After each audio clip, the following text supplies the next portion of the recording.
we have been establishing that our communion with God is our memorial. It's our memorial feast to remind us that we are never alone.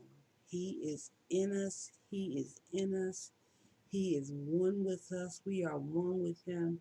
We are one with our brethren. Wherever our brethren are, we are one with them. And when we partake of this communion, church, we say we are one. We pray for one another as though it was us.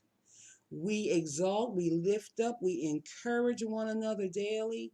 That is our part of our communion with God. We don't separate ourselves. We don't separate ourselves. We cannot separate ourselves. No more than you can separate your hand from your fingers and still live. We need one another. We need one another. Jesus is the head of the body, and we are parts of that eternal body. And so, the Lord's Supper reminds us that we are a body, we are a unity, we are one, we are one, we are one, we are one. And the Lord's Supper goes like this. For I received from the Lord Jesus that instruction, which I passed on to you, that the Lord Jesus, on the night in which he was betrayed, he took bread, and when he had given thanks, he broke it and said, "This represents us, his body. This represents my body, which is offered as a sacrifice for you. Do this in affectionate remembrance of me." Jesus does not separate us from himself. When Paul was persecuting the Christians, he was going to Damascus to persecute Christians. Jesus said, "Paul, Paul, why do you persecute me?" We are not separate from Jesus. We are not separated from Jesus. We are one with Jesus. We are one with one another. As you partake of the sacrifice, remember your brethren. Remember the head of the body, Jesus Christ. Don't separate yourself from each other. We cannot.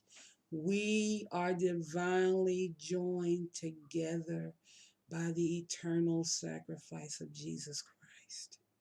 We are one, we are one, we are one. Take, eat.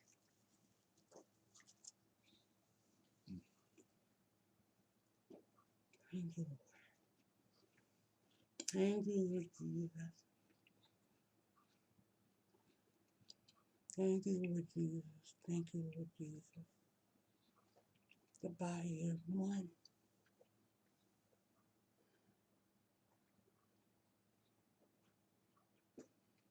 Thank you, Lord.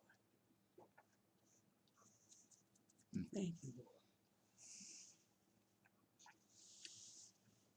Thank you, Lord. In the same way, after supper, he took the cup, saying, "This cup is the new covenant ratified and established in my blood.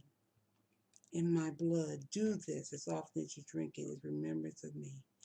The blood of Jesus says that our sins are forgiven. We have been washed. We have been purified. We are complete in him.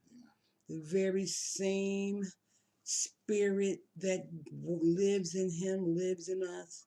The same spirit that raised Jesus from the dead raised us up, set us at the right hand of the Father, oh God, the Father hand of God, where we sit in not poverty, not in weakness, but in the strength of God. runs through our veins, runs through our spirit, makes us one, gives us the same power that was in Christ Jesus is in us, the body of the living God. We are one with the Father, with the Son, with the Spirit, and with one another. Drink ye all of it.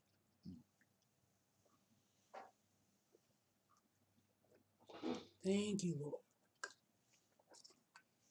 Thank you, Lord.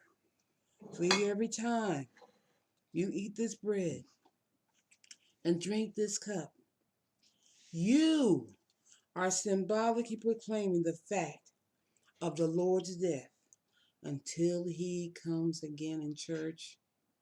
He's coming again. He's coming again. He's coming again. He's coming again. He's coming for his church without spot or wrinkle. Be ye also ready. Walk in the fullness of the Spirit that's on the inside of you. Take hold of that which is your right, the birthright of Christ. Amen. Amen.